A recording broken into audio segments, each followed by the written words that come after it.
നോമ്പ് 1 മുതൽ.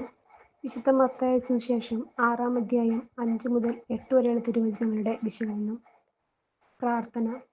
നോമ്പ് കാലത്തിലെ 3-ാം ദിവസമായ ഇന്ന് നോമ്പ് കാലഘട്ടത്തിലെ 3 പ്രധാനപ്പെട്ട മനോഗുണ പ്രവൃത്തികളായ പ്രാർത്ഥന, ഉപവാസം, ദാനധർമ്മം എന്നിവയിൽ പ്രാർത്ഥനയിൽ നമുക്കുണ്ടാകേണ്ട മനോഭാവത്തെക്കുറിച്ച് പരിചിന്തനം ചെയ്യുന്നു.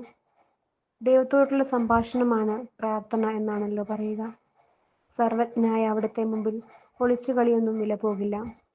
മനുഷ്യർക്കിടയിൽ കപടത സാർവജനീനമാണ്. അത് വിവേചിച്ചറിയാൻ മനുഷ്യൻ പരാജയപ്പെട്ടെന്നിരിക്കാം. അത് വെളിവാകുന്ന നിമിഷം ബന്ധങ്ങൾ തകർന്ന് തരിപ്പണമാവുകയും ചെയ്യും.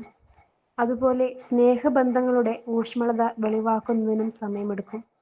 നല്ല ബന്ധങ്ങൾ സ്ഥാപിക്കുക എന്നത് ഒരു ദൈവാനുഗ്രഹമാണ്. ഹൃദയനൈർമല്യവും സത്യസന്ധതയും ആത്മാർത്ഥതയും തുറവിയും പരസ്പര വിശ്വാസവുമൊക്കെ അതിൻ്റെ അവിഭാജ്യ ഘടകങ്ങളാണ്. ദൈവിക ബന്ധത്തിലും ഇതൊക്കെ അന്വർത്ഥമാണ്.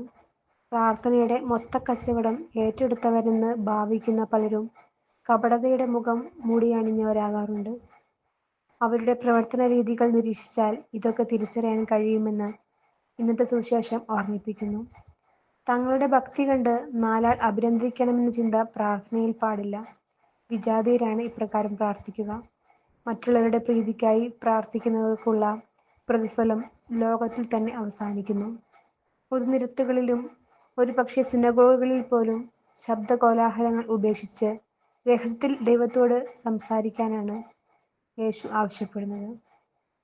രഹസ്യങ്ങൾ അറിയുന്ന ദൈവം നീ മുറിയിൽ കടന്ന് കതകടച്ച് രഹസ്യത്തിൽ പ്രാർത്ഥിച്ചാലും നിന്റെ ആവശ്യങ്ങൾ തിരിച്ചറിയും.